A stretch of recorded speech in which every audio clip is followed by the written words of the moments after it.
Welcome back, dear students of class 9. Today we are going to start with the part 2 of the chapter Elementary Concepts of Objects and Classes. Okay, students?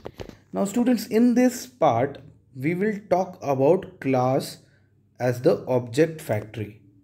Okay, we are also going to talk about how class is a user defined data type in the later part of this lecture. Okay, so let me quickly start with the lecture. Okay, now yes, so in the real world, students, you will often find that many objects, okay, many individual objects that are all of same kind. Okay, many objects in this world are of same type. Okay, for example, there may be thousands of other mobiles, okay, that have same make and model as yours. Okay, for example, if you have a Samsung mobile phone or an iPhone, suppose you have iPhone X. Okay, if you have iPhone X, it is not necessary that you are the only person in this world who has iPhone X. There are many other similar phone in this world like you. Okay, so that is what this particular line means, that you will find many objects that are of same kind. Okay, now each mobile suppose every iPhone X in this world, every iPhone X in this world has been built from the same set of blueprints. Okay, now what is blueprint? I'll explain you about the blueprint in the next slide in very detail. Okay, but for your reference right now, blueprint means a drawing, a design, a plan, okay, which is made. Okay, so suppose we are talking about a factory. Okay, what does a factory mean? Okay, in the real world, what is the meaning of the factory? A factory, students, is a place where products are manufactured. Okay, we can call these products as objects. Okay, if I talk about car factory. Okay, so what is going to happen in that car factory? In that car factory, before manufacturing any car, they will design a blueprint. Okay, they will design a plan how that car will look like, what will be the attributes of that car, and so on. Okay, and then they will make, based on this blueprint, they are going to create same type of objects again and again. Many objects they will create, but all those cars, okay, all those cars will be created based on this particular blueprint only. Okay, so each mobile, if you consider mobile as an object, so each mobile also in this world, okay, they will also be made based on a blueprint that has been created. Okay, so each mobile has been built from the same set of blueprints and therefore contains the same attributes and behaviors. Okay, so every iPhone X in this every iPhone X in this world, okay, will have same attributes and it will show same behavior. Okay, now in object oriented programming terms, okay, it is said that your mobile, your iPhone X, is a instance. Okay, instance means example. Okay, instance of the mobile class. Okay, like we used to create public class mobile. If you remember this, if I create a public class mobile, okay, so our mobile is an example or instance of this mobile class only. Okay, students, now so objects that share same attributes. Okay, for example, if I also have an iPhone X, you also have an iPhone X, so both our phones are objects. Okay, and both are going to share same attributes and they are also going to share same behavior.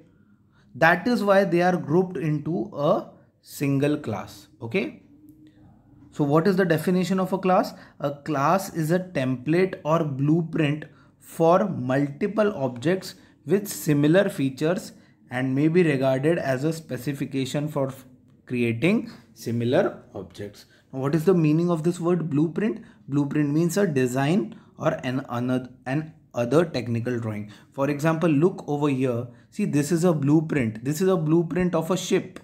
See, can you see this figure? This is a blueprint for creating a ship. Okay, now what will happen in a shipyard or the factory where ships are created? Suppose the engineers or the designers are going to create this blueprint, and now every other ship that is going to be manufactured will be based on this ship only. Okay, this is not ship, this is a design or a plan, or a technical drawing to create the object which is known as ship.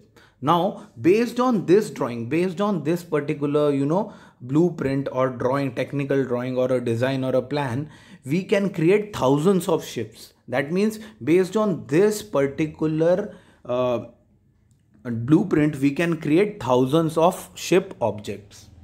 Okay, so in the similar manner, a class in object-oriented programming, class is a blueprint for creating multiple objects with similar features. Now see, when you create thousands of ships like these, all those ships are going to show same attributes. They are going to have same attributes. Okay, their length is going to be, same. Okay, according to this plan, their length is going to be same. Their names can be different. Okay, so that if their name is different, then that means their state. We are talking about state. Okay, but their attributes and their behavior is going to be same. So that is why a class is a template or a blueprint for multiple objects with similar features. Okay, and it may be regarded as a specification for creating similar objects. So we can use class to create many objects of similar, that show similar features. Okay, so this is what is very important. Class is used to create many objects with similar attributes and similar behavior. Okay, now due to this reason, class is also called an object factory that produces multiple objects of the same type. Okay, because in real world also factories create the objects of same type.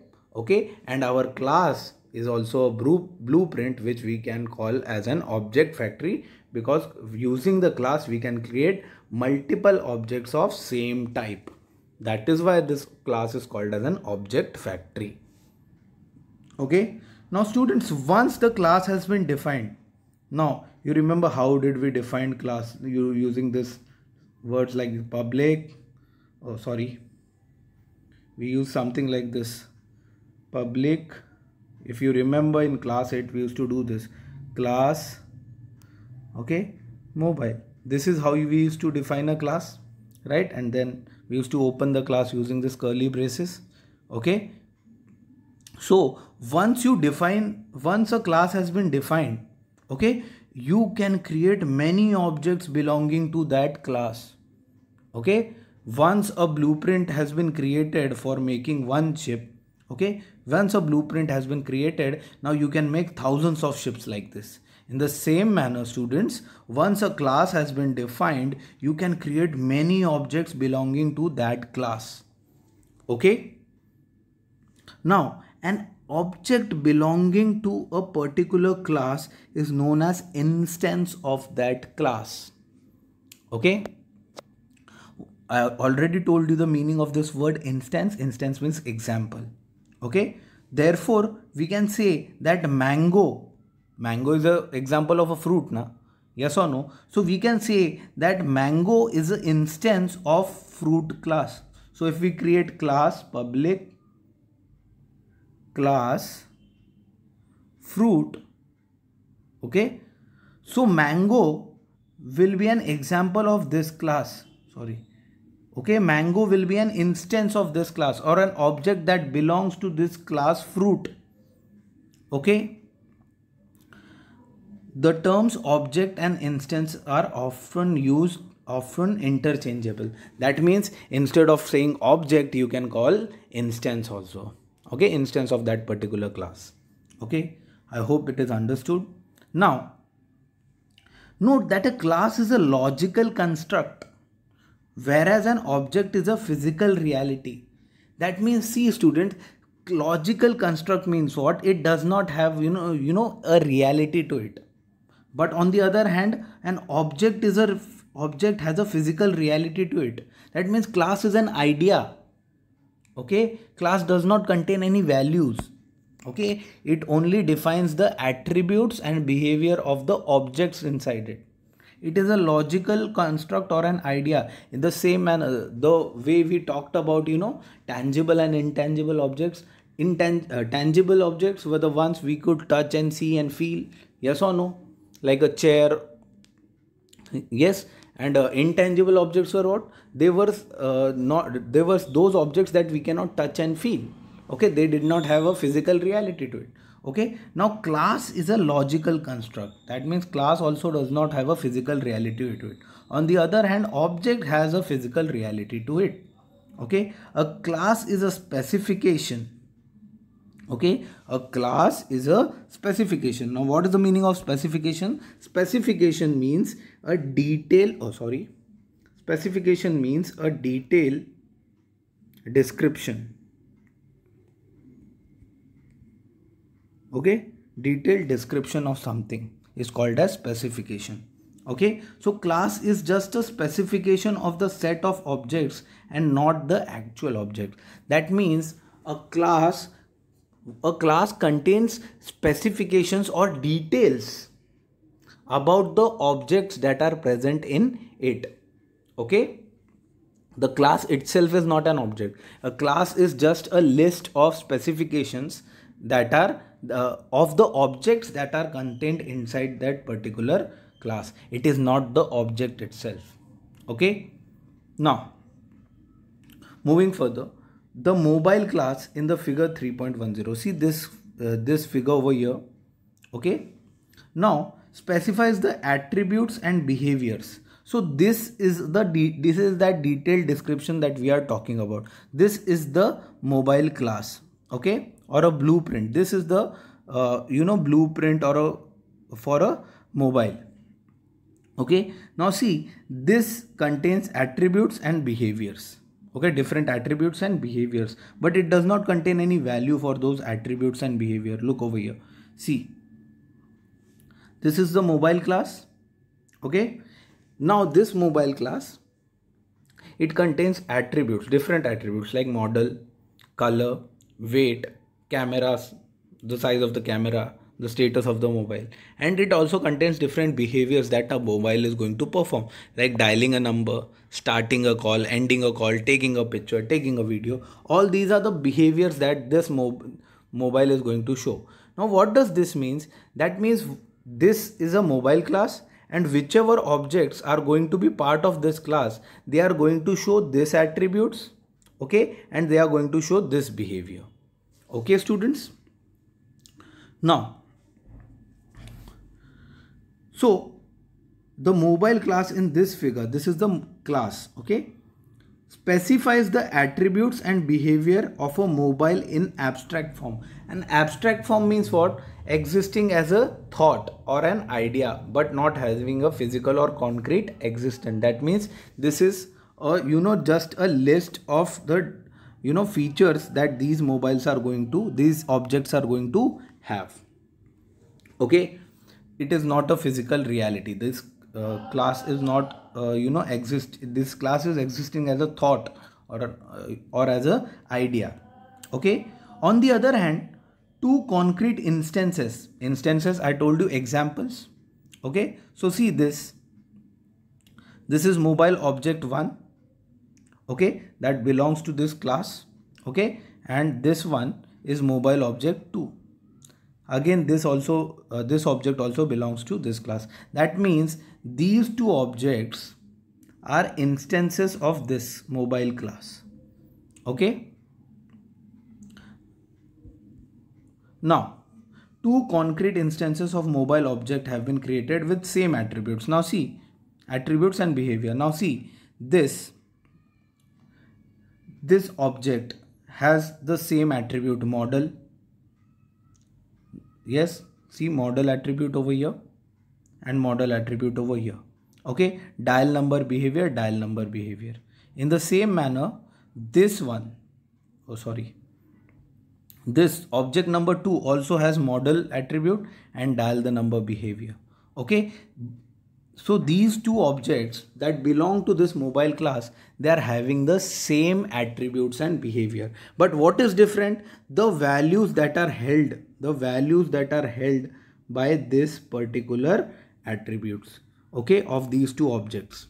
This makes the difference between these two objects. For example, see, the value held by the model attribute of this object number 1 is Samsung A6, but the value held by this object number 1's model attribute is iPhone X. Okay, so this is called as the state. This value held, this set of values is called as the state. We discussed this earlier. Okay, now moving on to the next. Now each object has its own state. See, each object has its own state, different state. Okay, just now we discussed. Okay, each attribute in the instance has a specified value. For example, the attribute model of object 1 has the value Samsung A6, whereas the same attribute, that is the model attribute of object 2, has the value iPhone X. Okay, so their states can be different, but their attributes and behaviors are going to be same. When they are going to be same? When they will belong to the same class. And in this case, both these objects belong to the same class, that is mobile class. Okay, I hope this is very clear. Now moving on. Now look at this figure 3.11. okay, this shows a schematic or a pseudo form. What is the meaning of pseudo? Pseudo means false or not a reality. Okay, not a reality form, a reality form of representation of the mobile class. Again, we are talking about this particular mobile class only. Okay, now see, in this what is happening, students, is this is the mobile class and these are the attributes of the mobile class and these are the behaviors of the objects that are going to be present inside the mobile class. Okay, now see, students, what happens is that, look at this particular figure over here. Okay, we need to concentrate over here. In object oriented programming terms, the attributes are represented through the data items which are known as member variables or instance variables. We talked about this in the previous class 8th also, that when we talk about the attributes, the attributes are represented through the variables. And you know that what is a variable? Variable is a memory location, okay, which stores the value, okay, location in a memory which can be changed. Okay, so attributes are represented by the variables or member variables or instance variables. So see, all these different attributes, they are going to be represented by the member variables. This is the class name, class mobile, and all the attributes are going to be defined using the different variables. Okay, and the behavior, so these are the behavior, these are different behaviors that are going to be shown by the objects present in the mobile class. So these behaviors is represented through functions or methods known as member methods or simply methods. So these are the methods. So behavior are going to be represented by methods and our attributes are going to be represented by the variables. Very, very important concept. Okay.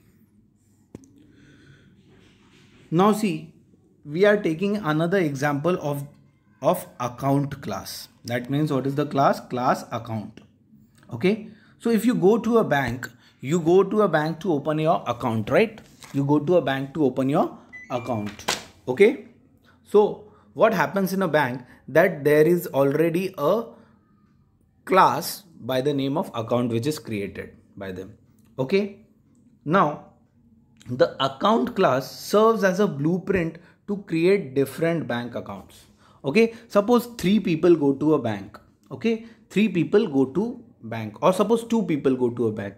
Okay, suppose you and I go to a bank. Okay, so we go to a bank to create our accounts. So what they are going to do? They have already created a class account. Okay, and using this class account, they are going to create two new objects. Two new objects. Which are those objects? My account and your account. They will create two new objects. Okay, the object my account is an instance of the account class. Similarly, the object your account is another instance of the same class. Which class? The account class. Okay, the account class. Now, look at this figure.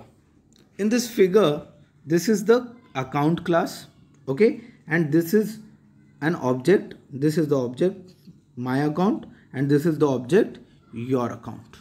Okay, again, see, the attributes that are present in this class are present in this object, and the same attributes are present in the another object of the same class also. So this is instance 1, this is instance 2 of the same class. Okay, now these, see, the behavior, deposit, withdrawal, show account, show balance, account, enable, same behaviors are there in both the instances or both the objects that belong to this class also. Okay, what is different? The state. See, the state is different. See, the account number for my account is 123 but the account number for my account is 123. See, 123, but the account number attribute of your account shows the value 456. The name over here, the value of the name attribute suppose is ABC. Okay, but the account name over here is XYZ and so on, but they have same attributes and same behavior. What is different? The state of those things are different. Okay, state of both the objects are different. So what we can say, that both these objects are instances of this class mobile. Okay, and based on this mobile class, now these bank people can create thousands and lakhs of accounts, lakhs of objects. Okay, for many people. Okay, now let's move on to the next. Okay, let me tell you theory about it. So both my account and your account share the same attributes and behavior. Okay, that is, both will have attributes like account number, balance, etc., and behavior like deposit, withdrawal, etc. However, both the instances have their own state. Okay, each attribute in the instance has a specified value. That means what is going to be different there? The values of their attributes is going to be different, or their state is going to be different. Now, how a class is different from an object? Okay, the major difference between a class and an object is the way attributes and methods are treated in a class and an object. Okay, as we talked about earlier, a class is just a specification. Specification means what? A detailed description about something. Okay, a detailed description about what? About the object. A class is a specification about an object. Okay, a class just gives us the list of specifications or descriptions or details about the objects that are going to be present in that particular class. Okay, the attributes and methods in a class are thus declarations and do not contain values. So if you come to this example, see, this is account class. See, these are the attributes of that class and these are the behavior of that class, but they don't contain any value. See, these attributes don't contain any value. Okay, so that is what they are talking. The attributes and methods are just declaration. They do not contain any value. The attributes of a class do not contain any value. However, an object is a concrete instance of the class with properly defined values. That means the objects are going to have properly defined values, okay, for each attribute, okay, and an object will always behave as per the methods of that class. So how an object is going to behave? The methods which are described in its class, in the same manner they are going to behave. And what are the values that they are going to show? They are going to show those values that are defined inside its attributes, okay. So this is the difference between a class and an object. The attributes inside the class don't have any values, but the attributes of an object will always have set of values, okay. And an object will always behave according to the methods that or the behaviors that are shown in that particular class, okay. Now, how objects encapsulate state and behavior? Now, if you remember what is encapsulation, okay, the encapsulation is one of the 4 important principles of the object oriented programming students, okay. Encapsulation is one of the 4 important principles of object oriented programming. What were the 4 important principles of object oriented programming? We studied in the chapter 1, data abstraction, okay. In this lesson also, part 1, we talked about abstraction, okay. Then encapsulation, inheritance and polymorphism, okay. Now let's talk about encapsulation. So how objects encapsulate state and behavior. First, let me tell you what exactly encapsulation is, okay. Students, encapsulation is a mechanism that binds data and functions together, okay, into a single unit, okay. Now, so what happens is that an object stores its state in member variables. You know that just few moments ago we discussed that the objects attributes are going to be shown by, represented by through member variables or variables, okay. And inside these variables are going to store the state or the value also. So an object stores its state in the member variables and exposes its behavior through the member methods. This is what we discussed earlier in this lecture only, okay. The member methods operate on member variables, okay. The methods, okay, they operate on the member variables, okay. Whatever processing has to be done, whatever work has to be done, it is done by the methods, but they use the values that are present in this variables, okay, or the state of the objects. Methods use the state of the objects, okay, and serve as a primary mechanism to interact with the objects, okay. Now, only member methods, now see, only those methods which are defined inside the class, okay, can access the data and change its state, okay. Now what is the meaning of this? Now see, if we talk about this object, okay, okay, now see, there are some behaviors or methods defined over here. The same behavior or methods are defined over here. Suppose this person, okay, or this object, okay, this object wants to interact with this object. Suppose this your account object is depositing 100 rupees, okay, in this account, okay, in my account. Suppose, don't do that, okay. So suppose you are depositing 100 rupees in my account. So what will happen? The show balance, this will, this amount, this state will change or not? Yes, it will change.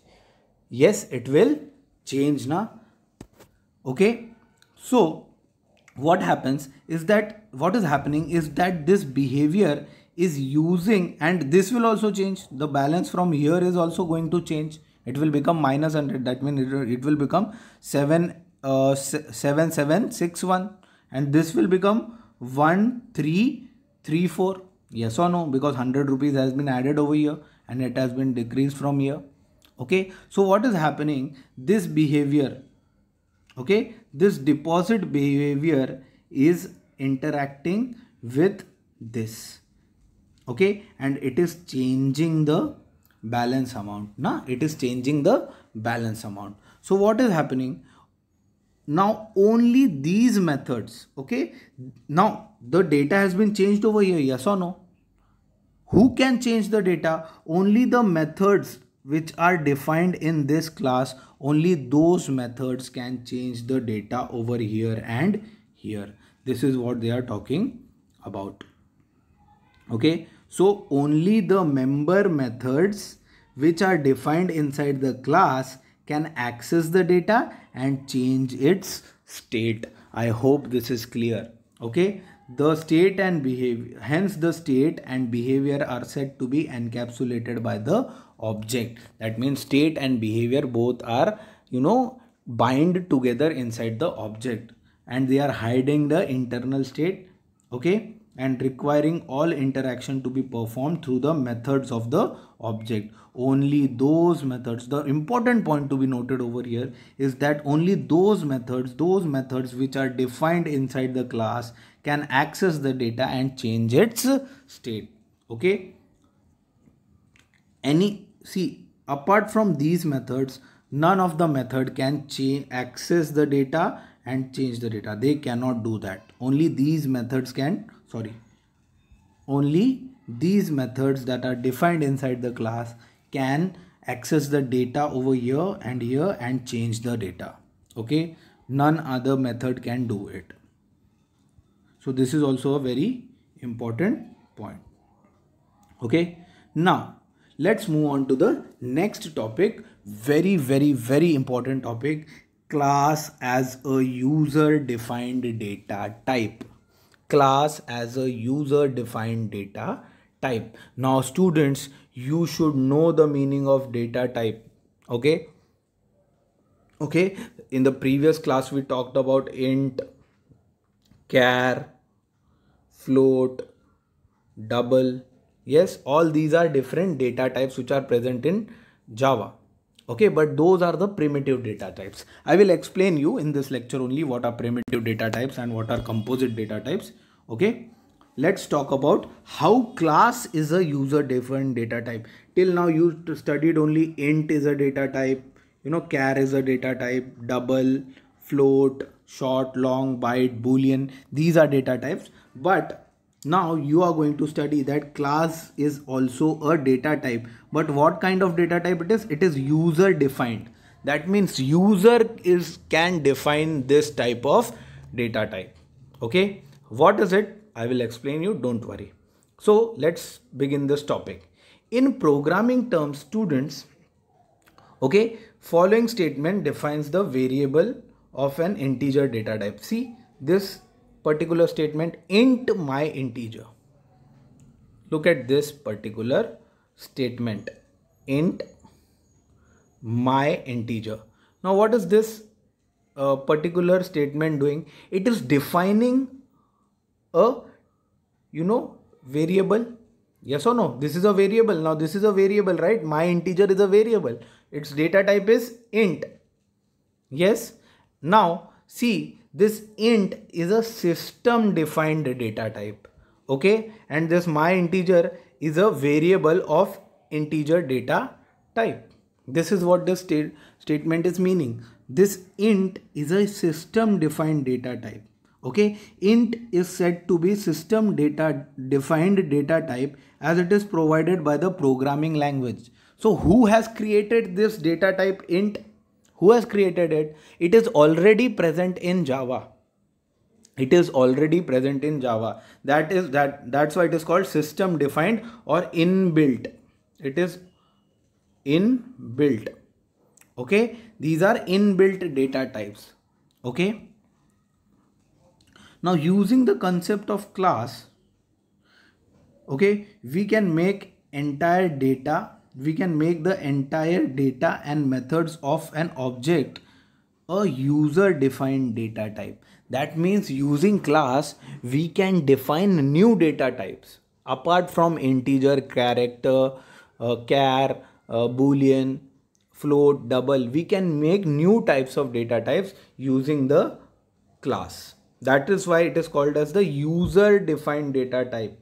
Okay, the class may be considered as a data type and the object as the variable of that data type.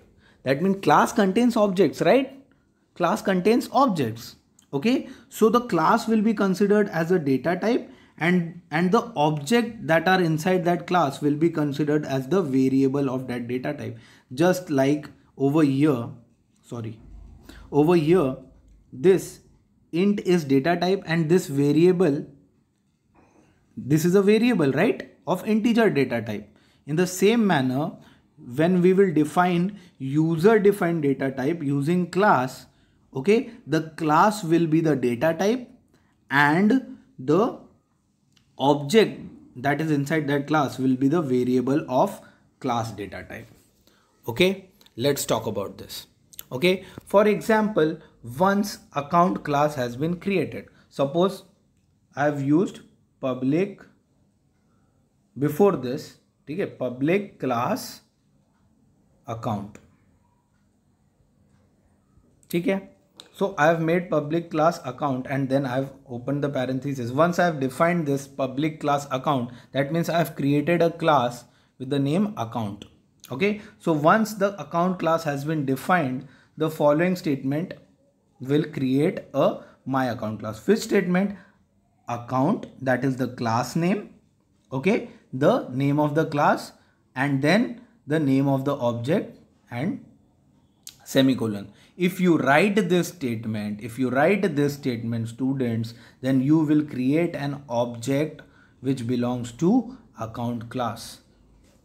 Okay, and see, now this class is treated as a user defined data type and this object has become the variable of this data type. I hope this is clear to you. Okay, now let's move on. Similarly, once mobile class has been defined, okay, so like in the previous example we created what? Account class, na? Class. Now we are creating class, now we are creating class mobile. Okay, now we are creating class mobile. So once mobile class has been defined, this statement, class name, okay, what is the name of the class? Mobile. And what is the name of the object? iPhone X, semicolon. Okay, this statement, what is this statement going to do? This statement will create an object by the name iPhone X which will belong to this class. Now hence here this mobile, okay, is the name of the class. This mobile is the name of the class and this mobile is behaving as a data type like int was behaving, okay, in that integer one in the my variable example. Okay, and this iPhone X is an object of this class. It is an object of this class and it is behaving like a variable. Okay, hence a class is a user defined data type which has its own functionality and behaves like a built-in data type. For example, int, float, character, and there are 8 inbuilt data types. Okay, so very important. Hence, this is a very important concept. Now I'll explain you all this again by going back into the just making you revise what was data types. Okay, I know this will make it easier for understanding the previous concept. Okay, so let's recall what are data types. Let's talk about data types that you studied in class 8. So data types in Java can be broadly classified into 2 categories. Okay, 2 categories. Data types can be categorized into 2 Okay, first is the primitive data type. You have studied primitive data type in the previous class. Okay, and second is the reference data type. Now remember one important example, that reference data type are also called as, sorry, composite data types. Reference data type are also called as composite data types. Reference data types are also called as composite data types. Composite. Now I'll tell you why they are called composite data types later in this lecture only. So there are two types of data types in Java, primitive and reference. So let's talk about primitive. Okay. The fundamental data types that are integral part of Java language. That means they are inbuilt data types that Java language gives you are called as primitive data types, or they are also called as inbuilt data types. Okay, what are different examples of your inbuilt data types? The inbuilt data types are, there are total of 8 primitive data types or inbuilt data types, like byte, short, okay, int, long, float, double, char, and boolean. Now you know mostly about int because you have used int in previous class. You have also used float and double and char. Okay, we will talk about all these data types in the upcoming chapter. Okay, in the next chapter we will talk about these data types in detail. Okay, don't worry about it. Okay, but if you revise, we in the previous class we talked about int, float, double, and char. Okay, I also told you about these primitive data types. Okay, other primitive data types, but you don't remember because we didn't practice any program about it. Okay, no problem. So these are 8 inbuilt data types that are already present in Java. Okay, now what are reference data types? The second type of data type are called as reference data types. Now reference data types are created using primitive data types. That means by using primitive data types, the previous ones that we studied just now, we create reference data types. And there are 3 reference data types: class, array, and interface. See this class over here. This is what we are going to talk about. The class as a user defined data type, I just explained you now. See, the reference data type, the first example is class. Okay, so class, interface, and array are the 3 examples of user defined data type or reference data type, or you can also call them as composite data types. Now why they are called composite data types? Because see, reference data types are created using primitive data types. So since they are created using primitive data types, that's why they are called as composite data types. I'll explain you this, so it will make you sense, don't worry. So primitive data type can represent a single value. Okay, they can represent single value, whereas reference data type can represent a group or set of values. Okay, now, and since reference data types are composed of the primitive data types, hence they are also called as composite data types. So reference data types are, because reference data types are used are created using the primitive data types, that's why they are called as composite data types. So many primitive data types are used, okay, to create the reference data types, and that is why they are called as the composite data types. Now classes and arrays are some examples. So classes and array are example of the reference data types and also interface. So today we will talk about class only. Okay, first let us understand some difference between the primitive data type and composite data type. Okay, so primitive data type are the built-in data types that comes as an integral part of Java language. So you install the Java JDK and you will get the primitive data types. Okay, you don't have to define them. Okay, they are already defined in the Java language. Okay, but composite data types are defined by the user and they are based on the primitive data types only. Okay, that's why they are also known as user defined data types, or they are also known as composite data types. Okay, a primitive data type can hold a single value, okay, but a composite data type can hold a different set of values.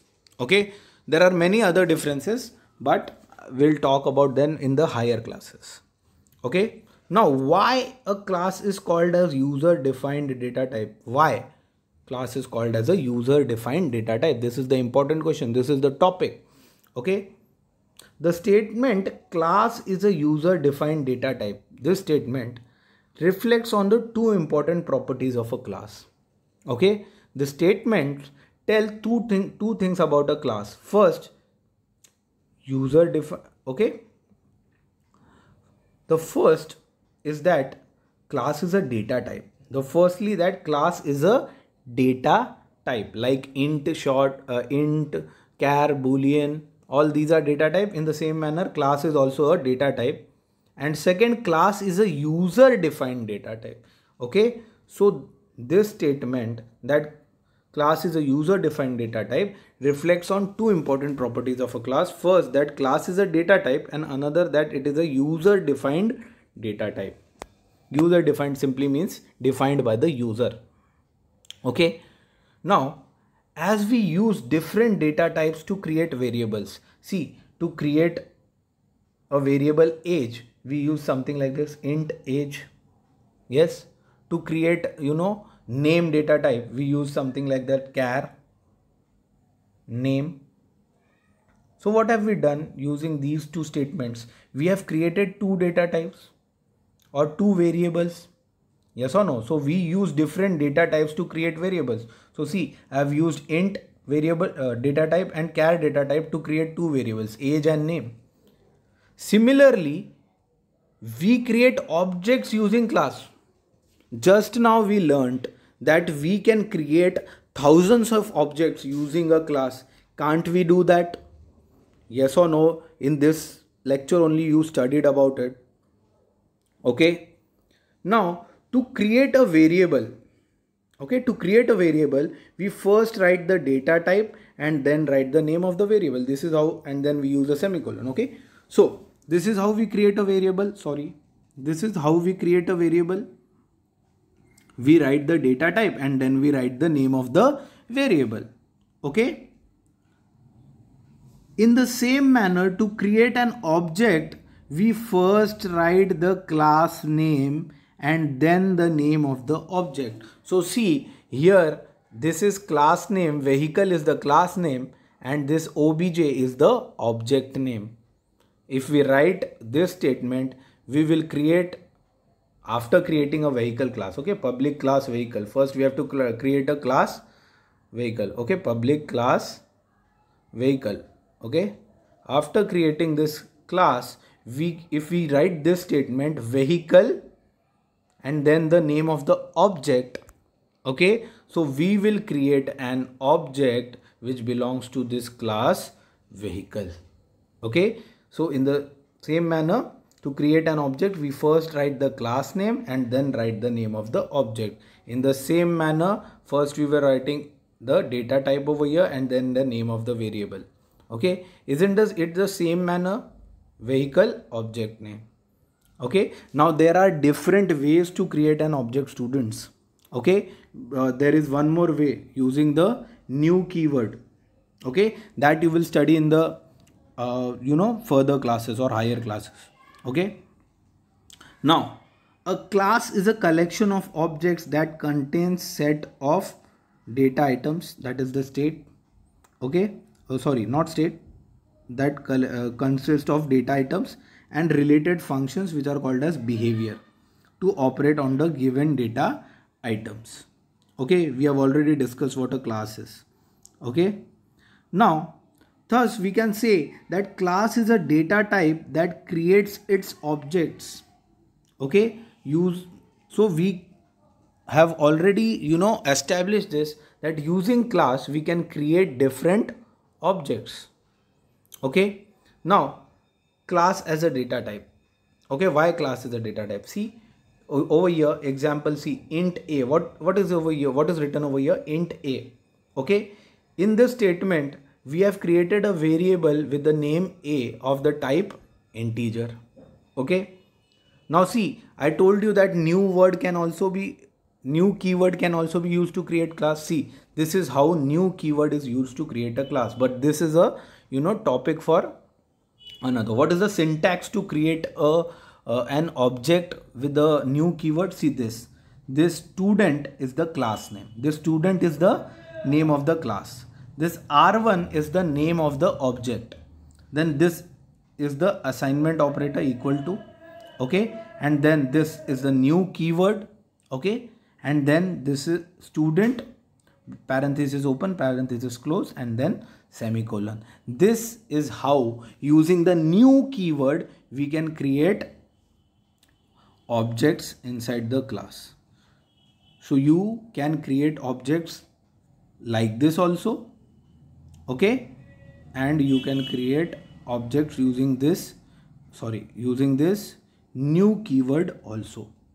So in both the cases, at the end of the day, what are we doing? We are creating objects. Okay, and that is why class is a user defined data type.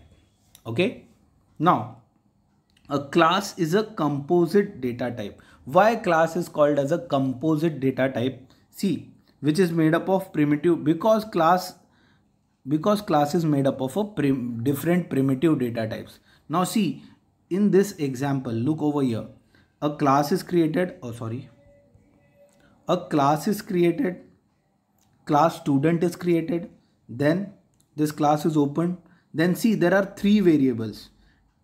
Int year, so int is the data type, year is the name of the variable, float is the data type, percentage is the name of that variable. Okay, and char is the data type, and grade is the name of the variable. So in this class student, we have created these three variables. Now can you see that these three variables are created using primitive data types int, float, and char? Yes or no? And all these variables are part of that object only. All these variables are attributes of that objects only. Yes or no? That is why, because this class is using all these primitive data types, that is why it is called as a composite data type, because class is using primitive data types to create objects. Okay. Now in the above mentioned example, we can see that while declaring a class, so while declaring this class, we have declared many primitive data types. Okay, see, these are three primitive data types within it. Okay, that is int year, float percentage, and char grade. Okay, it shows that class student, this shows that this class student represents a collection of primitive data types. See, this is a collection of primitive data types. Okay. Now we know that primitive data types are integral part of Java language. We have already discussed this. Okay. These data types are already present in the Java language. Okay. Whereas composite data types are created by the user. Okay. Composite data types are created by the user. Classes are also defined by the user. Okay. Now in classes, one can declare certain characteristics and behavior, or attributes and behavior of the objects. Okay. So see, this color is an attribute. Okay. Okay. Current speed is an attribute. Then behaviors are also, changing speed is a behavior. Okay. So these attributes and behaviors are contained inside a class. Okay. Therefore, we can say that class is a user defined data type or a composite data type. Okay, students. So finally, with this, we come to the end of this lecture, in which I have clearly used many examples to teach you about class as a user defined data type. Okay, students. everything. Today we have discussed two topics: how class is an object factory and how class behaves as a user defined data type or composite data types. So with this I put an end to this lecture. Okay, if you have any doubts, you can comment in the YouTube comment section. Okay, thank you for listening. Take care of yourself, and you guys be